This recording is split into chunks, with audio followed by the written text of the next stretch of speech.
Bom, a nossa primeira videoaula vai ser para tratar sobre a teníase. A teníase é uma doença que acomete os homens. Ela é causada por dois tipos diferentes de parasita, tanto a Taenia solium quanto a Taenia saginata.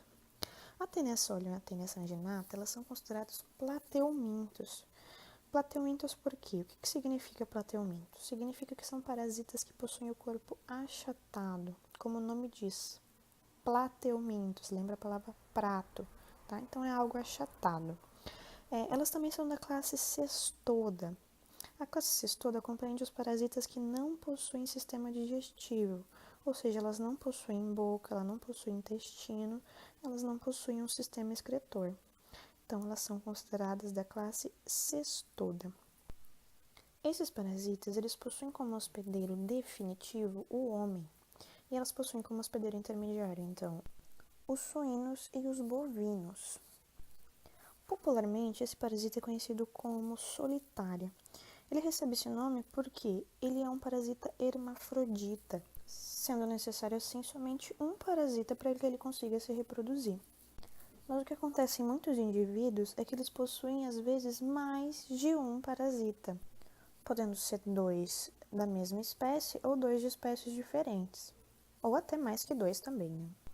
Existe uma dúvida muito grande sobre saber diferenciar da Taenia solium e da Taenia saginata qual que tem como hospedeiro intermediário o bovino e qual que tem como hospedeiro intermediário o suíno. Bom, existe um macetezinho que é muito fácil de gravar. Pensa da seguinte forma, Taenia saginata. Saginata, a nata vem do quê? Nata vem do leite, quem produz o leite é a vaca. Então é uma forma bem fácil de gravar, que a Taenia saginata tem como hospedeiro intermediário os bovinos. E o que sobra, que é a Taenia solium, ela vai então ter como hospedeiro intermediário os suínos. Agora vocês nunca mais vão esquecer.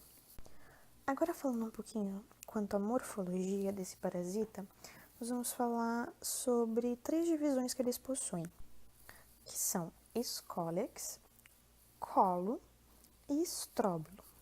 O escólex nada mais é do que a cabeça desse parasita. O colo seria o pescoço e o estróbilo, então, seria o restante do corpo desse parasita. Vendo um pouquinho melhor sobre o escólex, a gente percebe que existe uma forma de diferenciação da Taenia solium e da Taenia saginata através do escólex de cada uma delas. A Taenia saginata, ela possui um escólex mais simples, ou seja, ela possui ali algumas ventosas que vão ajudar na fixação da mucosa intestinal. Ambas possuem 4, tá? Tanto a solium quanto a saginata, então ambas possuem 4. A diferença é que a Taenia saginata, ela não possui uma estrutura chamada rostro. Essa estrutura chamada rostro, ela vai estar presente somente na Taenia solium. Essa estrutura, ela também possui em si acúlios. Então, o rostro possui acúlios. Esses acúlios são como se fossem ganchos, ajudam na aderência, mais ainda na mucosa intestinal. Então, a gente pode dizer que a Taenia saginata possui uma aderência um pouco mais fraca do que a Taenia solium, ok? Já a parte do colo, que é o pescoço, ele que é a zona efetiva de crescimento dessa tênia, de ambas elas, tá? Tanto saginata quanto solium, não há diferenciação no seu colo. Então, todo o corpo da tênia, ele vai ter crescimento a partir do colo, ele vai estar em constante divisão o tempo inteiro. E é dele que vão surgir, então, as proglotes. Todas as proglotes vão formar o estróbilo, que é o corpo desse parasita.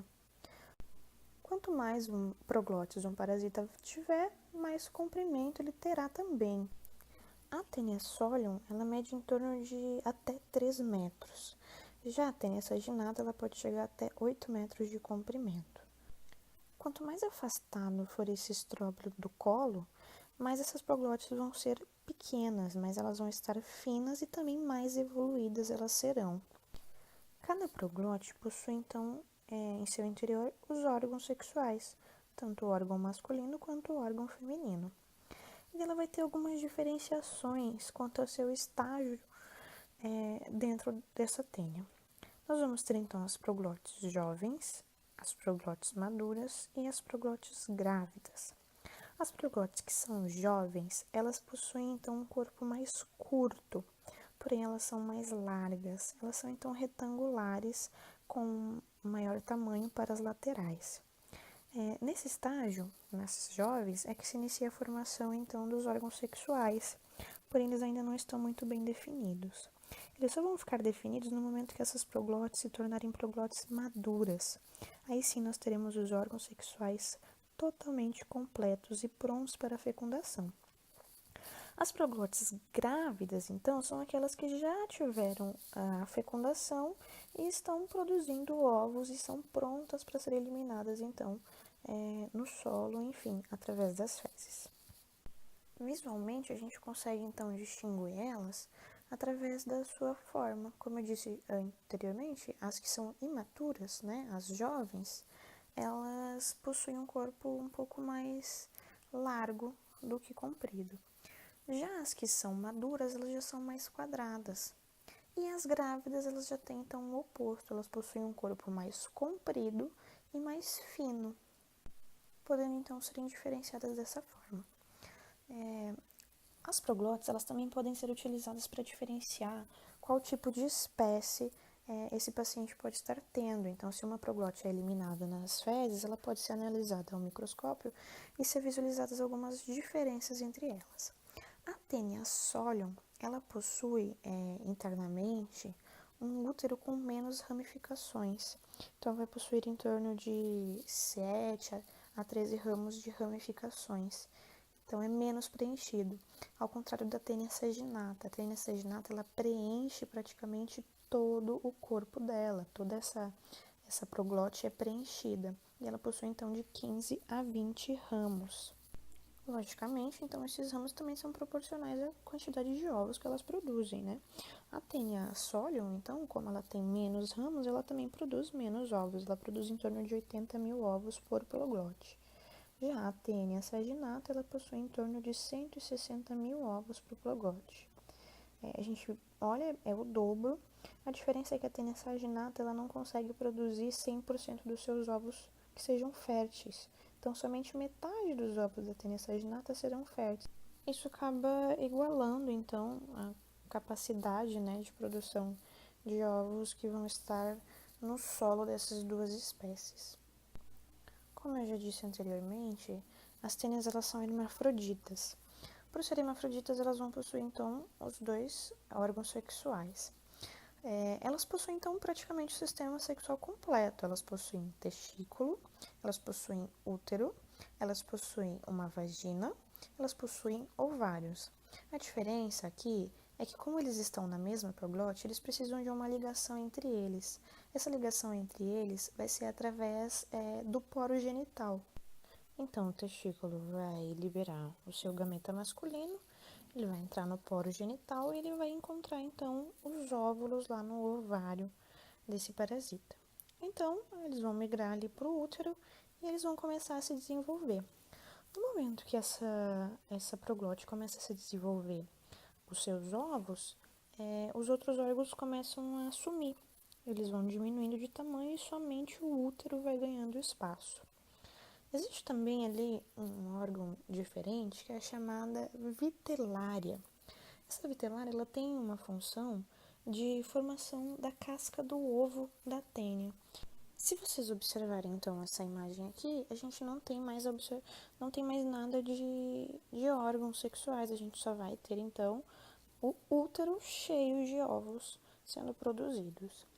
Aqui eu coloquei uma outra imagem para que vocês tenham noção quanto a uma imagem real de proglotes diferentes, tanto da Taenia saginata quanto da Taenia solium.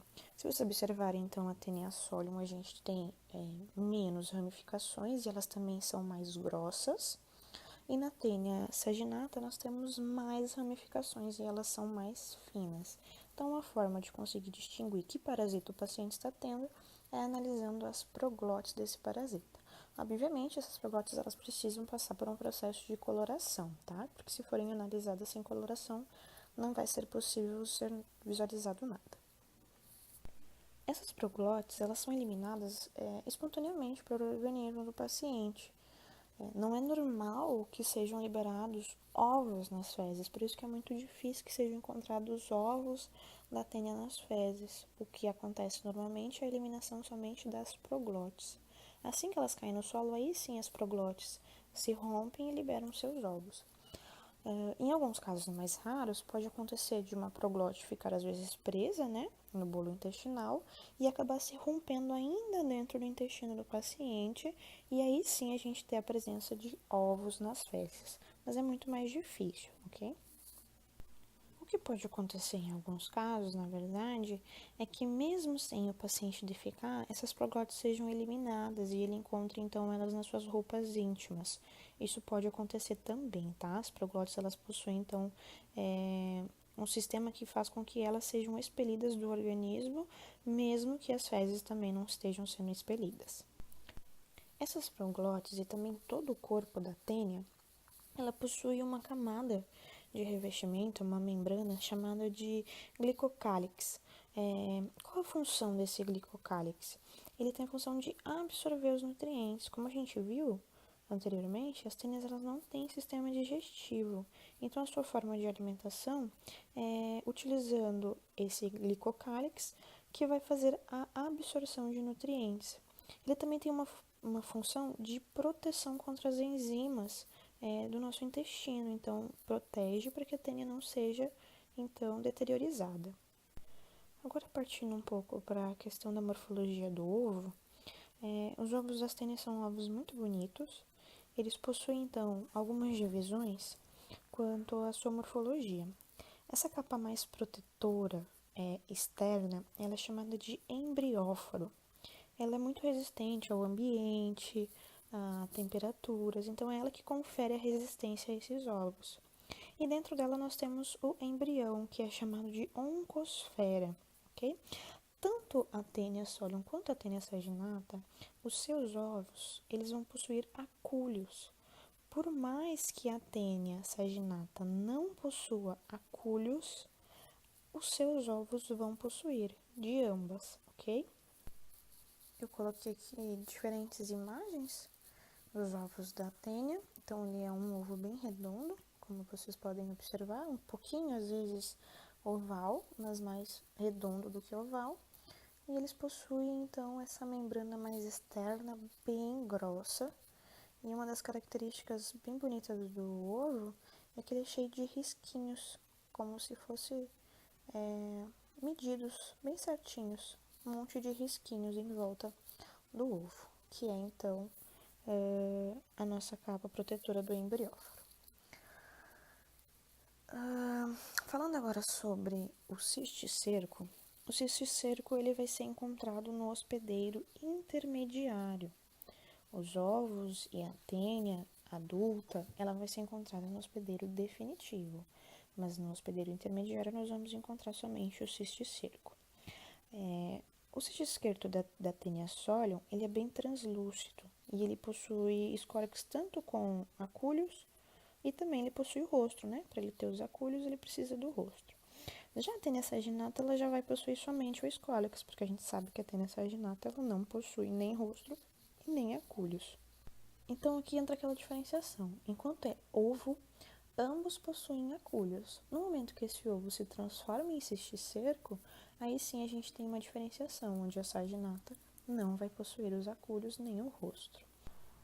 Eu coloquei algumas imagens para vocês observarem do cisticerco nas carnes, tanto bovina quanto suínas. Então, a gente tem cisticerco com morfologias muito variadas, eles podem ter um tamanho também variado, de menos de 1 centímetro e também maiores que 1 centímetro. Eles são conhecidos popularmente como canjiquinha, porque eles têm o formato parecendo uma canjica, tá? Mas isso é popularmente falando. Agora a gente vai falar um pouco sobre o ciclo, e daí aqui no ciclo a gente precisa fazer duas divisões, que vai ser o ciclo da doença chamada doença teníase, e a gente vai depois falar sobre o ciclo da cisticercose, porque são doenças diferentes que acometem de diferentes formas o homem. Bom, então o ciclo começa com alguma proglote que foi liberada por alguém contaminado. Quando chegou no solo, essa proglote acabou liberando seus ovos e esses ovos ficam no solo. Os ovos, se tiverem um local úmido e com pouco sol, ou seja, abrigado do sol, eles podem durar meses para serem, então, ingeridos pelo seu hospedeiro intermediário. Quando o hospedeiro intermediário ingere esses ovos, o embriófilo que tem, que é o ovo, ele se rompe e então libera a oncosfera. Essa oncosfera vai se transformar no cisticerco. Ela vai atingir a corrente sanguínea e ela vai atrás de tecidos moles, principalmente os músculos, tá? São tecidos que ela gosta muito por conta do movimento e da alta oxigenação que possui neles. Sendo os principais músculos acometidos pelos cisticercos, o cardíaco, músculos dos membros inferiores e superiores, onde há bastante movimentação. Após, então, eles chegarem nesse músculo, eles vão se desenvolver e eles vão permanecer ali. Eles podem permanecer por meses nesse músculo, até que esse animal, ou o porco, ou a vaca, seja abatido e o humano entre em contato com essa carne.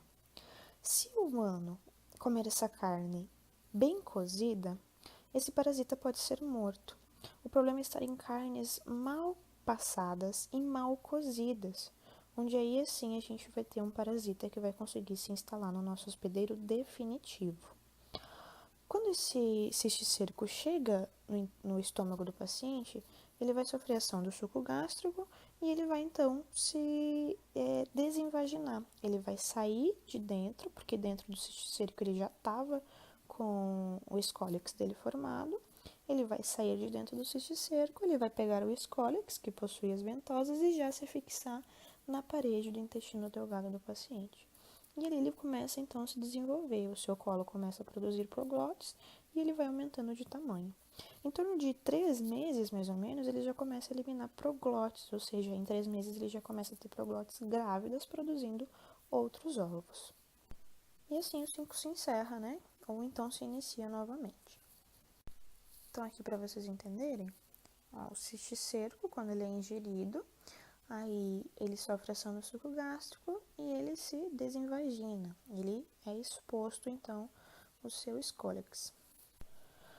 Agora vamos falar um pouco, então, sobre o ciclo da cisticercose. Ele é um pouco diferente, porque a cisticercose ela é uma doença que acomete o homem quando o homem se torna o hospedeiro intermediário. Então, a teníase é quando o homem é o hospedeiro definitivo e a cisticercose é quando o homem é o hospedeiro intermediário. Então, se é uma doença de forma diferente, para ser intermediário, o homem não vai ter, então, contato com o cisticerco. A partir de agora, na cisticercose, o homem vai ter contato com o ovo. Então, quando o homem ingere o ovo através de um alimento, de uma água contaminada com esse ovo, ele vai estar se tornando hospedeiro intermediário. E o ovo vai, então, ser liberado à oncosfera e ele vai ter agora o cisticerco sendo instalado também no seu organismo. Esse cisticerco no homem ele pode se instalar por vários órgãos diferentes, assim como nos animais. Preferencialmente no homem, os cisticercos se instalam ou no tecido ocular, ou então em músculos também dos membros, e também acontece muito a chamada neurocisticercose, que é quando eles se instalam nos tecidos do sistema nervoso. Para que não fique dúvida, existe uma sequência a ser seguida. Então, primeiro nós temos o ovo, depois nós temos o cisticerco e depois nós temos a tênia. Isso é uma ordem cronológica. Se o homem entrar em contato com o ovo, obrigatoriamente o que ele vai desenvolver? O cisticerco. Então, ele vai ter cisticerco no seu corpo. Agora, quando o homem entra em contato com o cisticerco, obrigatoriamente ele vai ter o que no seu corpo? A tênia, que é o próximo estágio dele. Então, a teníase é quando o homem tem a tênia e a cisticercose é quando ele possui o cisticerco. Agora a gente vai falar um pouco sobre a transmissão. Então, basicamente, a transmissão da teníase, como a gente já falou, ela é através de cisticercos proveniente de carnes, tanto suínas quanto bovinas. Essa carne, se ela for mal passada, ela vai estar trazendo, então, esse parasita ao homem. Já a transmissão da cisticercose, entra aqui um ponto muito importante. A cisticercose ela só vai ocorrer no homem se o homem entrar em contato com o ovo da Taenia solium. O ovo da Taenia saginata não consegue se desenvolver e causar cisticercose no homem. Somente o ovo da Taenia solium, da tênia do porco. Então, a forma de transmissão pode ser por alimentos contaminados, a pessoa às vezes pode ter entrado em contato com uma terra contaminada, não lavou as mãos corretamente, ou através também de água contaminada. Aí a gente tem 3 classificações quanto a essa forma de contaminação da transmissão. Ela pode ser uma autoinfecção externa, ou seja, o homem entrou em contato com ovos que foram eliminados por ele mesmo, ele tem a tênia no corpo, a teníase, e ele está liberando ovos, e erroneamente ele entra em contato com esses ovos, sendo por má limpeza das mãos, ou entrou em contato com a terra, enfim, por ovos que saíram dele. Aí o paciente, além de ter a teníase, ele também vai adquirir a cisticercose. Outra forma também seria a autoinfecção interna.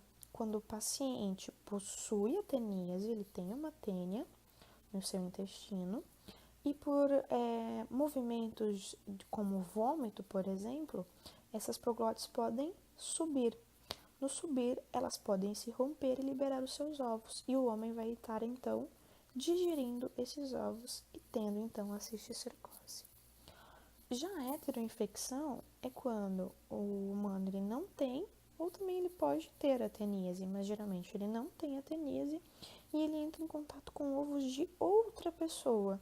Então, esses ovos vieram provenientes de outro humano e ele entrou em contato. Então, existem essas 3 formas de contaminação, de transmissão da doença. Quanto à patogenia, vamos falar um pouquinho primeiro sobre os sintomas que ela causa. Bom, a teníase ela causa em seus pacientes uma fome excessiva. Porém, junto com essa fome excessiva, o paciente começa a entrar em estado de desnutrição. E isso chama um pouco de atenção, porque se o paciente está comendo corretamente ou até a mais do que deveria, ele não deveria estar entrando em estado de desnutrição. O que ocorre aqui, então, é que a tênia ela vai estar pegando para si todos os nutrientes que esse paciente está ingerindo.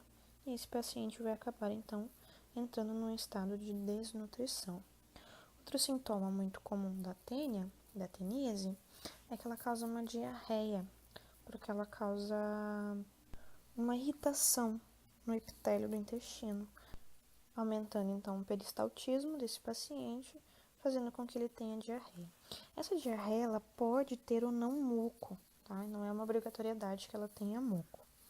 Já quando a patogenia do que isso pode agravar no paciente, é que esse paciente ele pode então ter uma inflamação nesse intestino por conta dessa irritação e também ele pode ter hemorragias. Então, essa tênia pode causar algumas hemorragias nesse paciente. Além também, né, do estado desnutricional desse paciente. Ele vai poder desenvolver anemias e alguns outros problemas relacionados à sua nutrição. Bom, quase para encerrar, a gente vai falar um pouquinho sobre a patogenia da cisticercose.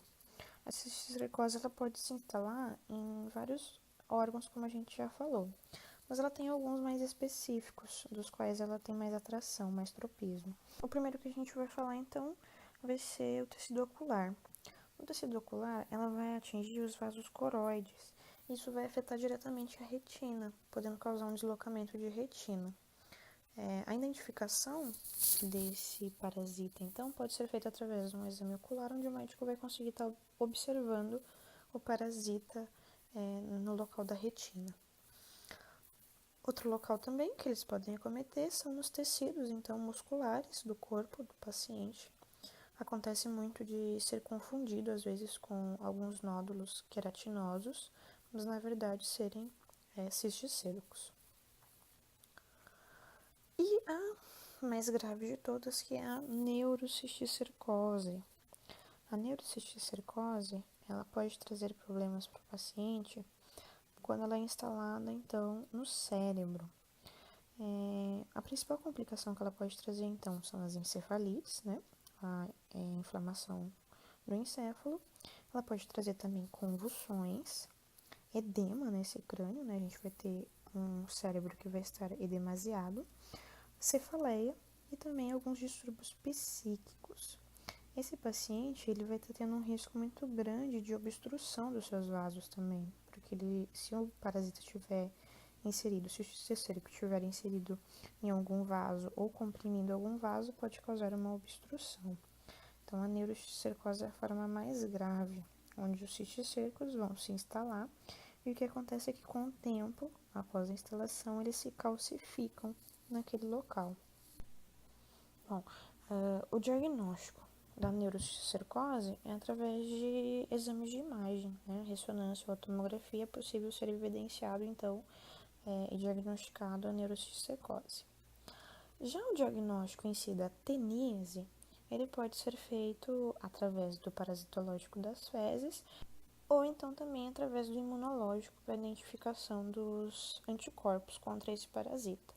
Esse imunológico pode ser feito tanto nas fezes, para identificar então nas fezes, quanto pode ser feito sorológico, através do soro do paciente também, para evidenciar se há presença ou não.